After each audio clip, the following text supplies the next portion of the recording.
This is cool. Hey, good morning on the West Coast, 9:30. And for any of you joining us on the East Coast, hope you're having a great lunch break. I'm here today with my good friend and one of the best mortgage minds strategy-wise in the business, in my opinion, Mr. Danny Harani. Danny, good morning to you, man. And hello, how are things going? Good morning. They're going really well. This has been an awesome week, a lot of activity this week. And we're super excited to be kicking off another one of our tribe coaching masterminds. For everybody that's joining us, thank you so much. We're hoping to add a lot of value to your day and hopefully to your business and your life. Yeah, man. So the structure of a lot of these, we're going to try to talk about something that's, really pressing currently, something that's going on in the market that we're either all struggling with or we all need to deal with, or a current event that's happening. We want to talk about mindset and where we think mindset should be and collaborate around that kind of openly and try to just really make sure that our mind is right. Probably one of the most important things. And then lastly, take away some small actionable item, and maybe it's big, but most of the time we're going to try to make it really palatable, something you can take away, implement into your business. And so, that's kind of the recipe that we're going to follow for now. And of course, we're always fluid as we get feedback from all of you, our tribe, which is to us the most important ingredient of this whole thing. We'll certainly change that, but that's kind of the flow of how this thing will go. Anything to add on that, Danny? No, just, for those of you that are joining us or watching this as the recording, we just know how valuable your time is right now. So our intent is to respect your time and give you stuff that you can take away and work on. So with all that said, let's just jump right into it, Mark, and jump into the current event. And so just for context, team, what we plan to do is really have people that are like Mark and others operating at a very high level share what's happening in their business today. And basically from that perspective, knowing that they're, in it, taking live fire from their customers, their referral partners, their ability, like somebody like a Mark, to share what's happening in their business today, hopefully will resonate and you'll be able to relate to it and then use some of the strategies he's using to, navigate all of that. So with that said, let's see if we can share the slide deck here. So as we said, the three things we're hoping to achieve in every one of these mastermind sessions really is, a current event that's relevant to your business, a mindset shift, and something you can act on. So we'll start this off, Mark. Why don't you just kick us off into what's really happening in your business today and why it's important and what you're doing about it? Look, I think, the pressing thing for all of us is this market, right? I don't think anyone could have scripted how this thing has gone down. And I certainly don't want to get into any type of politics, but I do think we all need to be acutely aware of what the results of this election means. And we need to be able to intelligently set expectations for both our client referral partners and our end user clients who are actually getting loans from us. And the one thing I do think that we can expect is a lot of volatility, a lot of uncertainty. And if I'm a microcosm of what's going on, I'm sure you guys are getting a lot of the same questions that I'm getting from clients. The question sounds something like, hey, the election's coming. I really want to get locked before the election's coming. I had a few calls, frantic calls, just riddled with fear around, what was going to happen pre-election, making sure that they were locked in. A lot of calls just asking for advice on what I thought was going to happen with, with interest rates and the market post-election. And so that's kind of what the calls sounded like to me from my clients who are getting and receiving loans. On the referral partner side, my real estate agents are starting to have issues with appraisals. Hey, Mark, are you guys seeing appraisal issues happening? Which just tells me that we need to be a little bit more ahead of the game, especially myself. I don't like calls like that when I can help it. I want to be out ahead of that, helping to form and make the message for my referral partners, right? And so I think we all know this is a super low rate environment. And There's at least here in my market, which is, West Coast, I'm in the San Diego market, and there is literally no inventory, bidding wars on every property. So here you have a rate environment that is extremely low, and some could argue still going lower, while there's literally no supply. So, I'm not a smart man, but basic economics says if you're making housing more affordable and there's less of it, boy, are you going to have a very rapid increase in values. And so if you're having that rapid increase in values, you're gonna start to have appraisal issues. And Danny, one of the things that I think is such a huge misconception amongst our industry for sure, but also really amongst our referral partners, mainly real estate agents and clients too, is how difficult it is to back up a value in a condo complex. For example, let's say a $500,000 condo just sold and a model match goes a week later for $550,000. For an appraiser to come in and put that 10% gain in an appraisal and back it up on paper in a report is so much more difficult than I think most of us give credit for. And yet it doesn't make sense, because even though that new condo went for $550,000, there's 15 offers on it. So certainly the price is there because the market is telling us that there's a price, but therein lies the problem, right? What are your thoughts around that, Danny? Yeah, I think what this comes down to, Mark, and this is a strategy that for those of you who are watching, this is something that you should absolutely take into your business. Many of you may already be doing this, but I think if Mark's having challenges with it at the level he's operating, then there's probably some of you out there that are experiencing this similar issue. This all comes down to expectation setting. So if the appraisal comes back at 525, in the example that you just gave, and everybody's freaking out because that's the first time that they've ever even considered the possibility that they might have, quote unquote, overpaid for that property, right?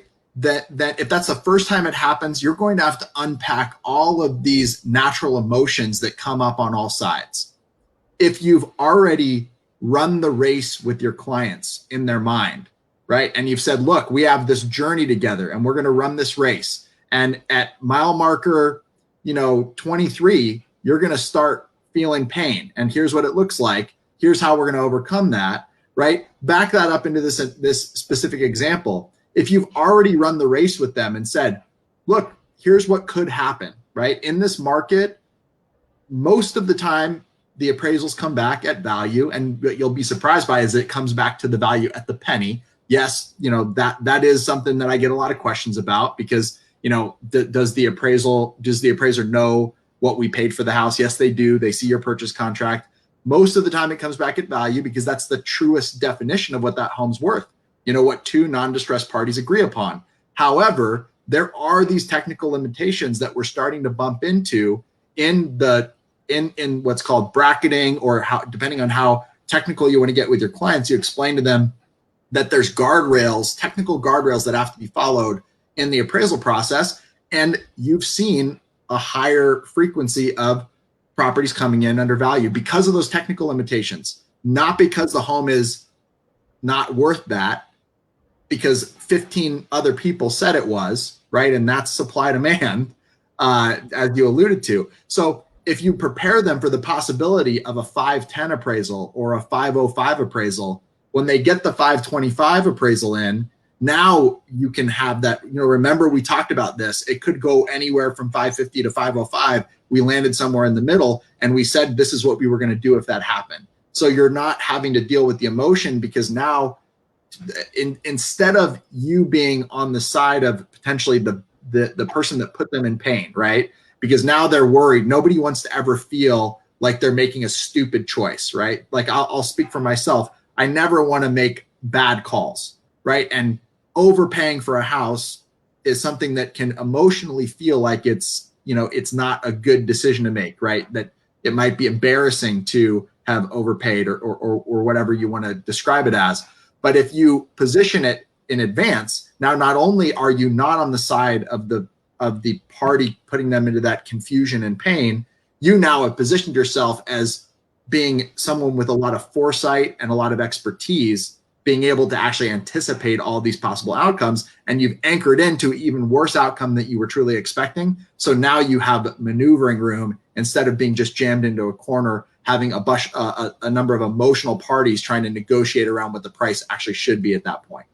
Yeah, I mean, I could not agree with you more. I'm actually going to call an audible here. I don't know if this is actually going to work, but I want to share my screen for a second for the purposes of just demonstrating a couple of different things, if I can.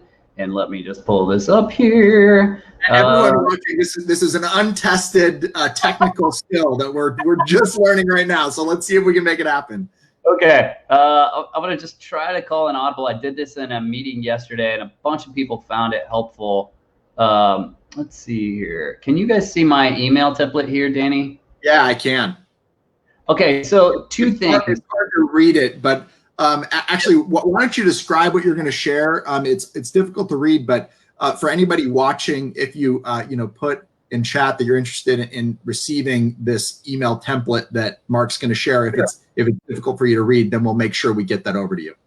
First thing for Outlook users, if you just hover right here, this is my signature. Even if you can't read it, I'm just hovering my mouse, and then I come out to the right of my email signature and I right click. All my signatures are right there, and I've got one right here for low appraisal, and it has a whole strategy around appraisals and what happens if it comes in low. What strategy can you deploy? So for those of you who might not be as thought out and as masterful as Danny just laid out, if you are interested in this, it's just anything that's repeatable. I try to put into a signature like this so that it's easy to share. And I'm just stop sharing my screen now. And if you're interested in either that strategy or just quickly learning how to drop down a signature like that, two things here. One, it saved me a ton of time.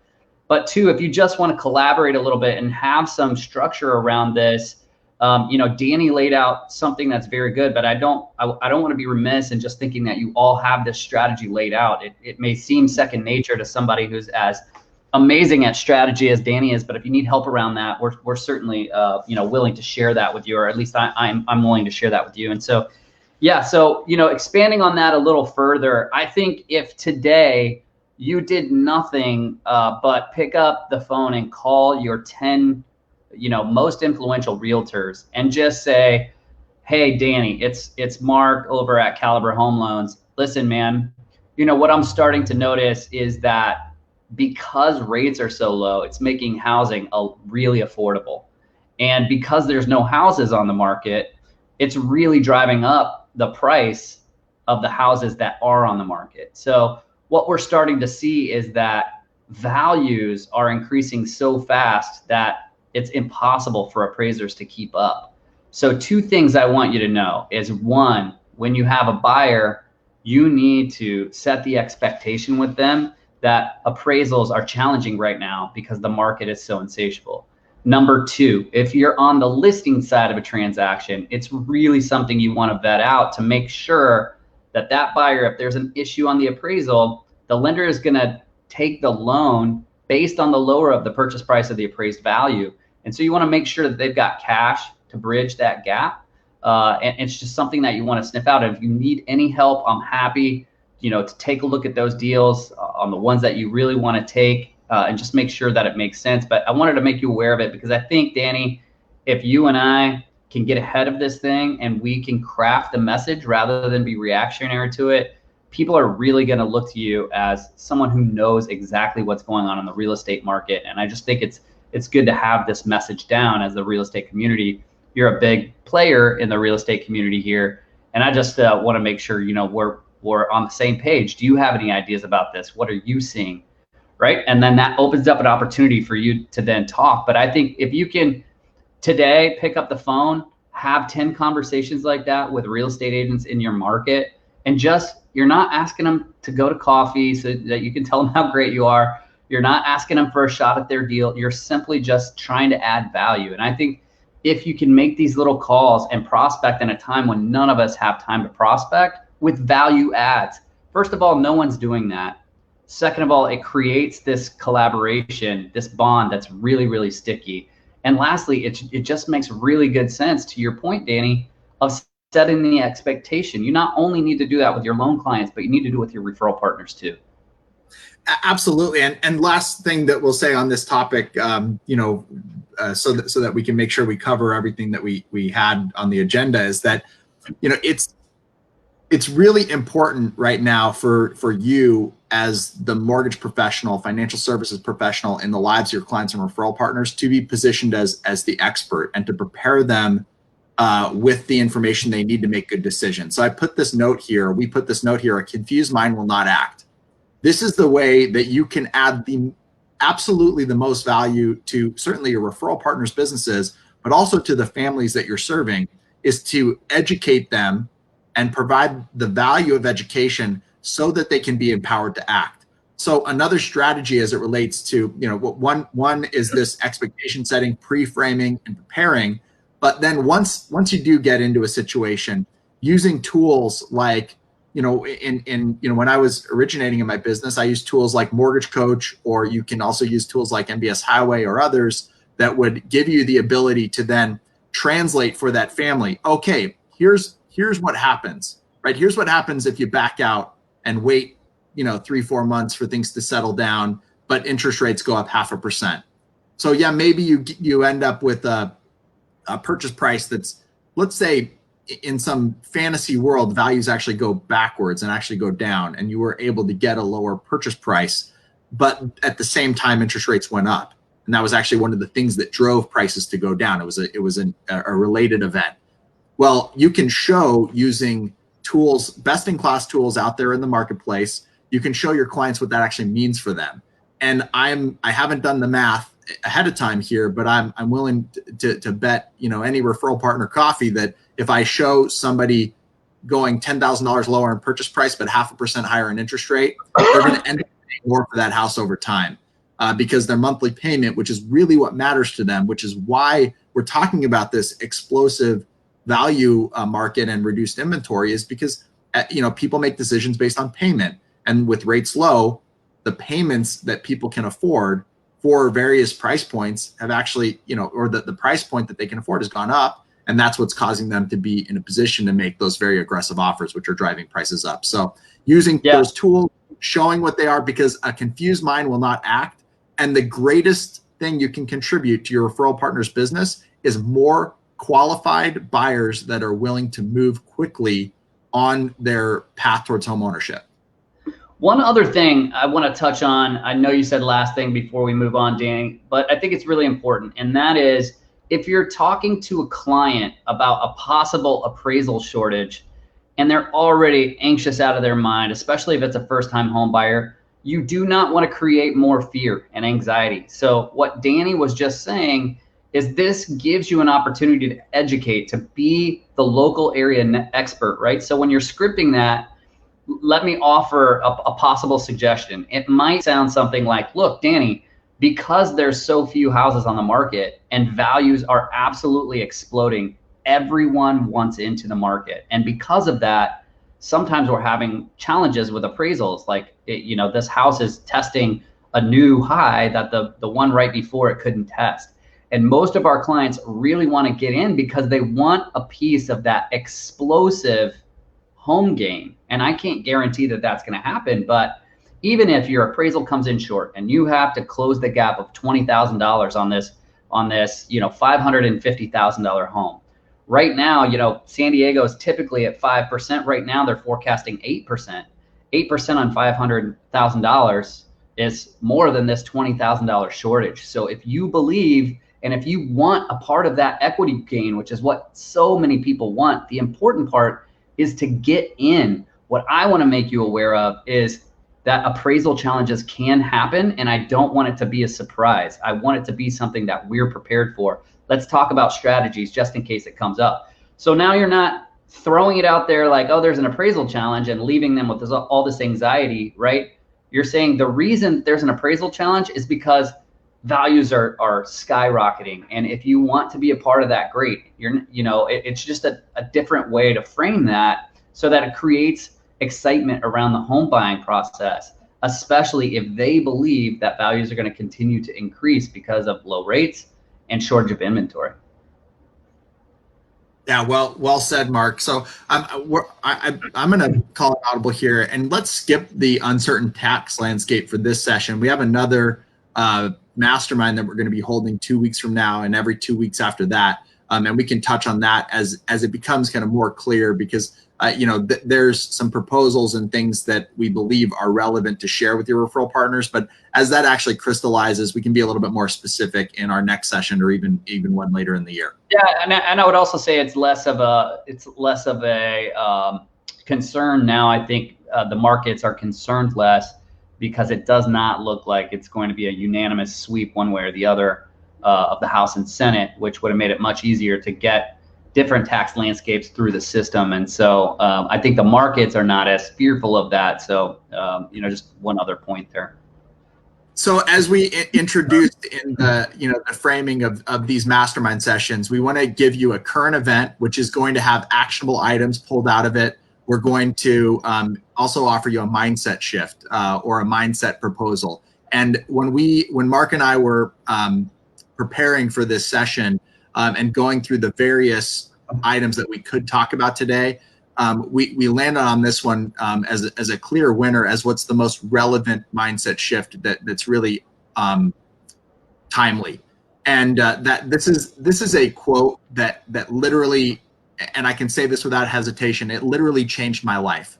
Because I can share that for many, many years of my mortgage career, I fell solidly on the furious side of the equation. And there are a lot of things happening in the mortgage market right now, unfortunately, that's creating that furious kind of reaction. There's also so much to be grateful for, and so much to celebrate, and so much to appreciate. However, I know, just speaking for myself, that sometimes it's difficult to see through the day-to-day pain of working 15, 16 hours and missing closings and being overwhelmed, watching your team be overwhelmed, and trying to navigate through all that and not have it wear on you, right? And not have that be the loudest voice in your head, despite the fact that there's abundance and things to be grateful for all around you. So the offering that that Mark and I'd like to, you'll hear us kind of mastermind around this and how it might apply to your businesses today, from how you're interacting with your processor, how you're interacting with your company, and your, how you're speaking to yourself and your own ability to execute on your strategies and plans. We want to offer up this mindset shift of, approach all of those processes with curiosity versus furiosity. Is that a word? Furiousness. Maybe you just made one. I love it. I just made it up. So when you hear curious, not furious, Mark, how does this land for you in your business today? Yeah, I would say I'm getting there. I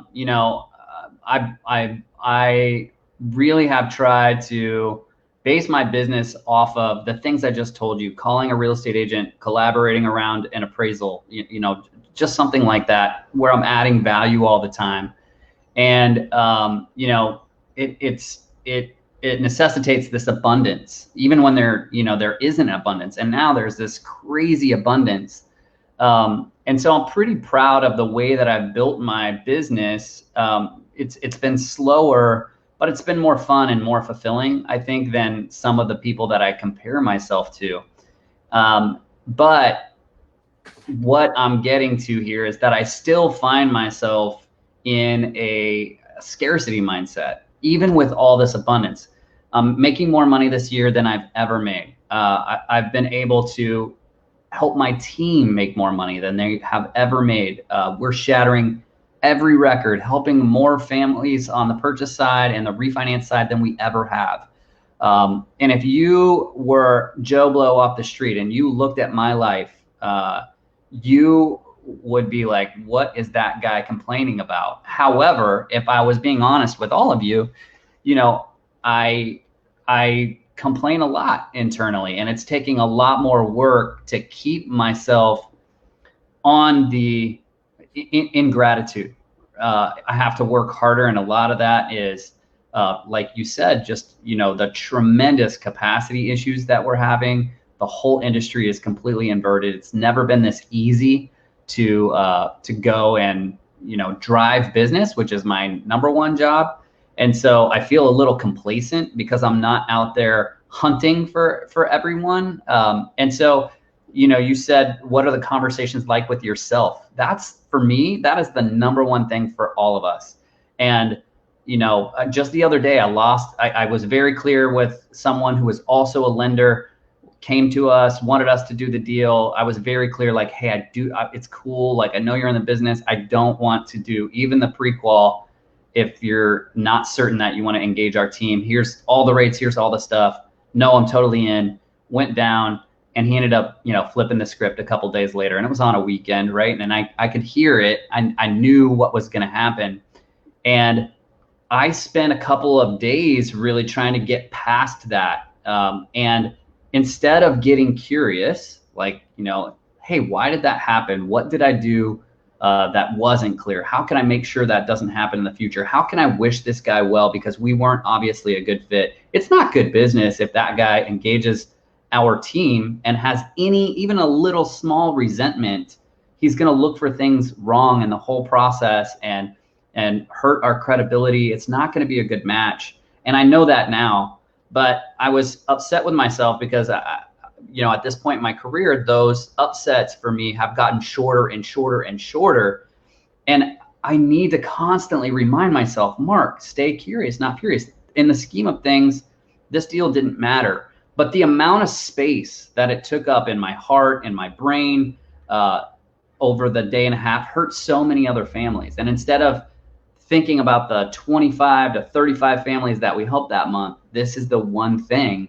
I keep looking over here because that's where Danny is. This is the one thing, you know, that took up most space. And so it's one thing to see it as a quote, right? But for me, this experience that I just had is what comes up for me. And I want to constantly strive. I want all of you to challenge me. I want all of us to challenge one another to try to stay on the curious side of that, because it's truly what's best, not only for me and my well-being and, you know, for setting the tone for my team and my offices and my clients, but also that client who, you know, obviously did not see the value in what we do. And so, you know, I learned, hey, I can probably better articulate the value prop. I can probably sell a little harder, even though I thought it was very clear. What could I have made even more clear to make sure that that didn't happen? You know, there are a lot of great learning lessons, but I learned those when I flipped from the furious side to the curious side. And so I think the more we can stay on the curious side and not just say it. A lot of us are saying, oh, this is a great opportunity verbally, but inside we're dying, right? I just think that's what we're all going through. And so the more we can be authentic and vulnerable around that, I think the more we can grow as an industry, as a tribe, and really up level the entire experience, not only for our clients, gang, but for us. You know, we're working harder, more hours than we ever have. And, you know, I think we all want to enjoy it more. We're on a great run here. And, you know, the numbers that we all attach our success to, right or wrong, are insane, but we're not acting like it. The joy, the fulfillment is not as high as the numbers would indicate. So that's kind of how it landed for me, Danny. So I want to offer one other suggestion that's really related to this, and that is assume good intent. And so I'll tell you what that means for me. So, and this really comes down to very tactical curiosity versus, so furious is an emotional response, right? It's a reaction to pain. It's natural. It's going to happen. And there will be times where that's the right way to go. They're just very few and far between, right? And the curiosity is really a tactical response that's focused on improving both the current and all future versions of that situation, right? Being furious can protect you, and it can guide you to maybe avoid that situation in the future, but being curious can really prepare you for laying track that will guide you around those situations. And, you know, I was thinking, I had a conversation with one of our partners, And we were talking about processing and how there were some files that were getting missed, just easy blocking and tackling that just wasn't getting done. And they were furious, right? And they were disappointed, and they had all of these judgmental reactions, around the competency and character of the individual. And then I started asking questions about throughput, right? Was this person excellent in the past? Yes, absolutely. What was their normal output from a production standpoint? Somewhere in the low 20s per month of fundings of files. What's the current output? Somewhere in the high 30s, low 40s. So then I started asking, well, let's say it was 25 on average, right? Are you getting 25 high quality results, right, out of this individual? Yes. There's not 40 out of 40 train wrecks, right? There's 5 out of 40 or 10 out of 40 train wrecks, and the rest of them are going smoothly because it's just natural that some deals go well, some deals don't. And so when we started to dig into this in a curious fashion, right, the emotion around, oh, this person's just slacking off, they don't have the same care for my business that I do, they don't care about the customers as much as I do. These are all like literal phrases that pass through my head on a daily basis, when I was navigating through painful transactions, and that one in particular, nobody cares about my clients as much as I do. That it turns out to not be true. And if you assume good intent and know that nobody wakes up in the morning to try to make your life miserable or your client's life miserable or your referral partner, nobody does that, right? If they did, then you have every right to be furious, right? And you have every right to want to eject that person from your business. But if you assume good intent and get curious around to what you're really getting and why these things are happening, and you take proactive steps tactically to maneuver around them, I'll offer to you that not only will your business thrive, your culture will thrive. And these are all some of the critical areas. We've shared with many of you that we've identified 22 critical components of a mortgage practice and life resulting from that mortgage practice that are mission critical, and team culture is one of those. And this quote here and this mindset shift, curious, not furious, I guarantee you will help you in many of those aspects, especially your team culture. Yep. All that resonates so much. And I think, the one thing I would advise all of you is, I think right now, there's so much coming at you. None of you probably are having to prospect the way that you have had to in the past. And we're all feeling a little sense of guilt around that because we're not doing our job, the thing that we normally do. And so, what I kind of lost my actually, Mark, why don't I pick up your train of thought here? Because I think it's a perfect segue into our last topic. Okay.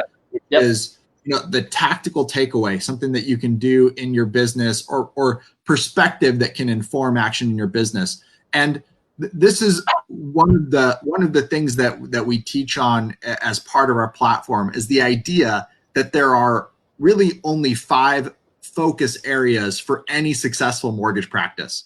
And those 5 focus areas are leadership, lead generation, lead conversion, transaction management, and we call it post-closing activity. You can call it client for life. You can call it database management. We've listed out here about a half dozen to a dozen activities inside of each of these 5, but there are literally hundreds of activities inside of each of these 5 focus areas. And we can get granular with all of them. We have a list of kind of an extended list of this. But as far as action that you can take in your business, regardless of where you are, whether you funded 2 loans this month or you funded 150 loans this month, if you're 1 year in the business or you're on your 25th year, I know that this was a constant and never-ending journey for me. Mark, I know that this is something that you're actively working on right now, is evaluating your day as an entrepreneur, as a business owner, as a producer, looking at where you spend your time and determining which of the buckets your activity falls into. And I'm going to offer you a best practice right now that will hopefully guide how you're thinking about your business and thinking about those activities is that as a team leader and a producer, entrepreneur, you should only be in the first two buckets, leadership and lead generation.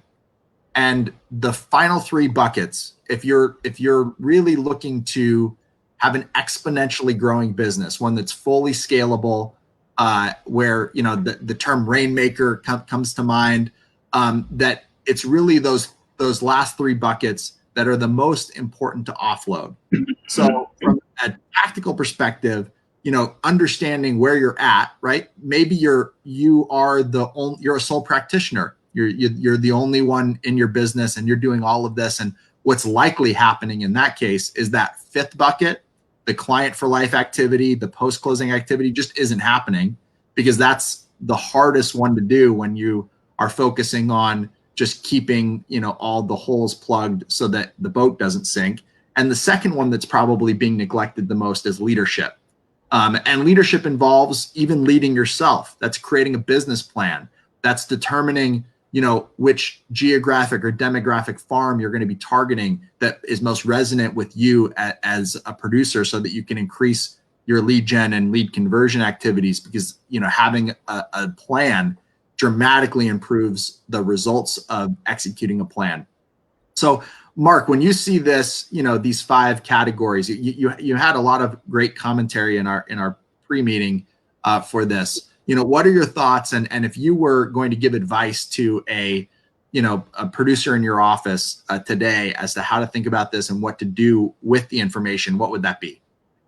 Yeah, man, that's a loaded question. I think, from what I'm hearing from folks that I coach or loan officers that work with me, it's mainly that they really want to get into those first 2 buckets. After X amount of time, they're not wanting to manage the transaction and go out and generate leads and then convert those leads. The biggest, most successful teams in our industry have kind of segmented, and everyone knows their role. And because of that, you can kind of get up.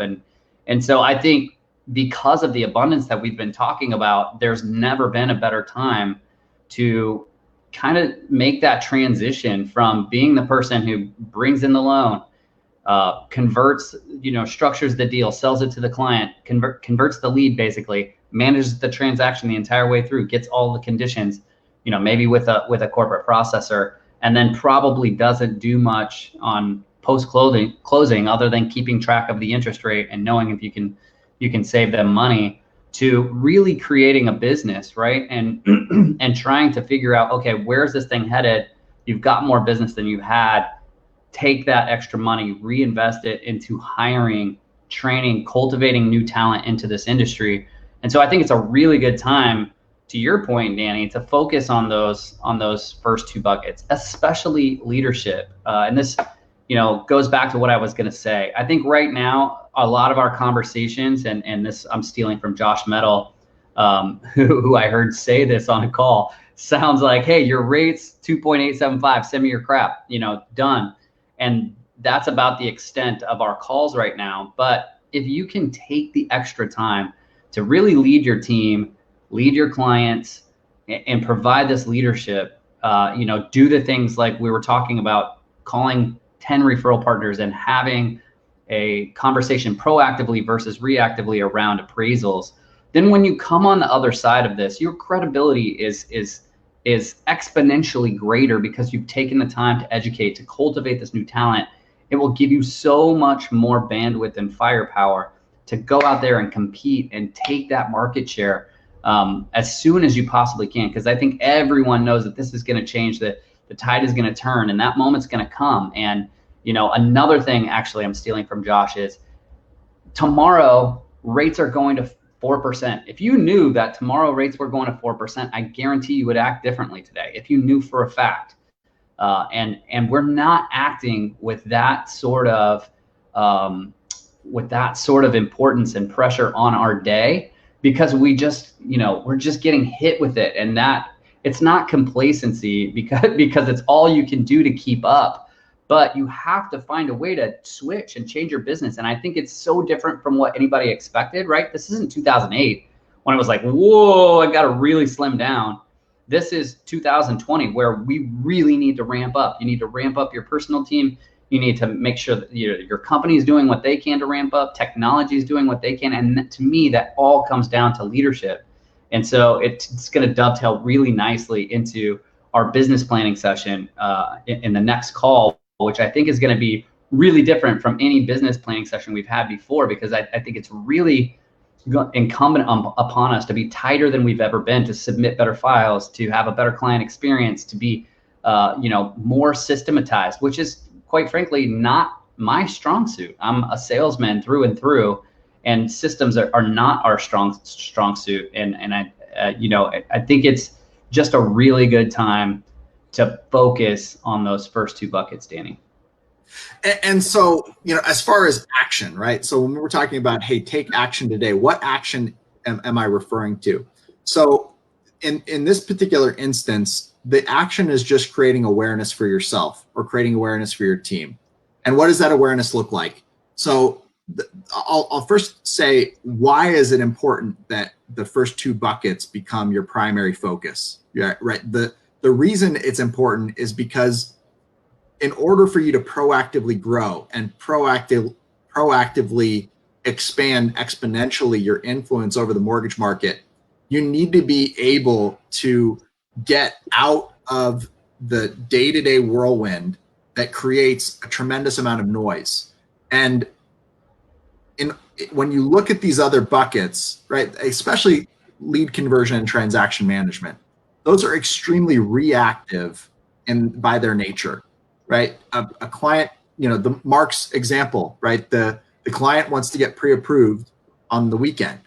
That's extraordinarily reactive, right? And that's, for some of you, that's protected time, and your business has evolved to a place where you've been able to do that. For others, you're still taking those calls. I can distinctly remember, being with my, at the time was 6-year-old son walking around Legoland, taking a loan application on the back of a napkin. Right, like I was not present with him, and I did not have that time protected because I was converting leads, right, and that was a reactive step, and it pulled me out of my ability to be proactive in my business and life.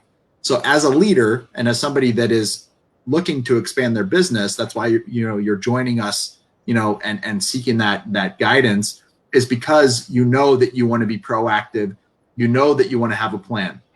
So when you create this awareness of what, and I would sort this into a couple of buckets, the activities that you're going through on a day-to-day basis. So obviously we have these 5 buckets that you can frame them into, but there's also the buckets of, was this generating income for you, the activity that you engaged in, and did you enjoy it, right? Did it give you energy to actually engage in those activities? And for most entrepreneurial producers, the things that give them the most energy is getting out and being business to business with other professionals, realtors, financial planners, insurance agents, whatever, builders, whatever it is, your core lead pillar, being present with your lead sources, which is that second bucket, business to business, and then also strategically designing a business and life through that leadership bucket.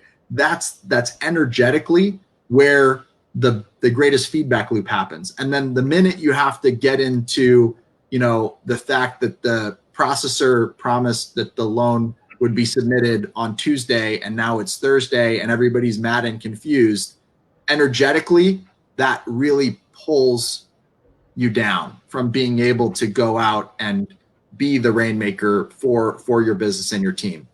So deciding what it is that you're actually doing, right? And it's okay, if on a day-to-day basis, even if you're that 150 unit producer, and every once in a while you have to get down, and your hands dirty in a transaction, or you jump on an annual financial review call with your client because they're one of those VIPs, and that falls into bucket 5. This isn't an all or nothing issue, right? It's all operates on a spectrum. The main thing though is to just know where your highest and best use is, where you are the most valuable to your team, to yourself and to your family is always going to be those first two buckets, and figuring out how to migrate more of your time into them, and then also hiring people that are really effective in the other buckets, right? Don't hire people that are exactly like you, that love the things you love, because guess what? They're going to want to be in the same bucket you're in the same lane you're in, and you're going to bump into each other. So find people that absolutely love managing the transaction. Mark, you've done, I mean, huge to you and to your team. I've rarely in my career seen a group of people that are so well suited to support each other, and the magic that happens when you have those people, everyone energetically engaged in their lane, loving what they do and loving each other for, doing the thing that the other doesn't want to do. If you wanted to speak to that and what it's meant for you, I know we're kind of coming up on the tail end of our time here, and we want to be respectful of everybody, but I think it's probably good for you to share that story. Yeah, a couple of things really came up for me as Danny was saying that. If you are earlier on in your career and you don't have even one other teammate, hearing Danny say it now from retrospect, I could have gotten here so much faster, but it was so incredibly hard for me to delegate because it was my credibility on the line. It was the agent who was calling me, calling my team. And I'm here to tell you it is completely possible. It does not take near as long. It's taken probably 6 years to put this team together and to delegate parts of the transaction that I thought would never, ever be able to be delegated. And I look back on a lot of my mentors telling me, you absolutely can delegate that. And because, there's so many loans coming at us and so many past clients to deal with, I can't imagine where I'd be without this amazing team. It's absolutely the thing I'm most proud of in my life, let alone my work life, are, this group of people, that I call my team. And it is a phenomenal group of people. Not only are they amazing at what they do, but we have a lot of fun together. We like each other. It's really good to go to work and work alongside these folks. They mean so much to me, but it was incredibly hard to get there. And it's really hard to delegate. And I'm still turning the corner and trying to really stay in those two buckets. But like Danny said, there are times when they're like, hey, we need your help. We need you to get involved here. And so for me, I'm still getting my hands dirty from time to time. And it has been a process. And, if it's something that you want to build and you want help with, we would love to help. I mean, it would give me no greater pleasure than to help any of you build a great world-class team. I hired and fired the wrong people several times before, I put together this team that I'm so very proud of. And so, to kind of recap today and tie everything together, we talked about the current market.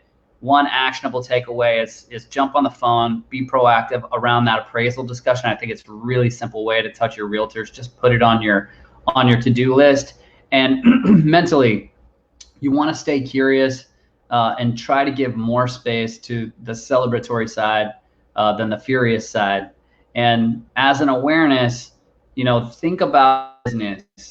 What Danny said that really resonated is a return on energy. Is it a positive return on energy or a negative return on energy? And I would submit that anything that's negative for you, you are not representing well to your clients, to your team, to yourself. And those are the things you need to think about. How can I delegate this activity? And it's really easy. You find somebody who does that better than you. That's a really easy way to delegate. If you find someone who's better than you, and yes, you can do it, it makes it much easier. But hope you've gotten a ton of value out of today. And Danny, I can't thank you enough, man. I absolutely love doing these sessions with you, man. It's so fun. I want to thank you too. I love it as well. This is my happy place, creating and sharing ideas. I want to thank everybody that joined us or is watching this as a recording. Our next session is 2 weeks from now, and we're going to be holding a mastermind session. It won't always be Mark and I. I'm sure you'll all get sick of us soon enough. We're going to be bringing on some guest speakers and other influencers in the market, and we're going to continue to share ideas. we're going to continue to drive on actionable tactics that you can bring into your business, make yourself more money, create more space, and create a better life, as well as, you know, those mindset shifts that really laid the foundation for doing that successfully. Our next topic is going to be 2021 business planning and how we're thinking of that, both from a tactical perspective and from a mindset perspective. And if you haven't already registered for those events, you can do so at tribecoaching.com. Thanks so much, everybody. Really appreciate having you join us today. 2 Eyes in Tribe. Go make a difference, guys. Yeah, 2 Eyes in Tribe. Thank you so much.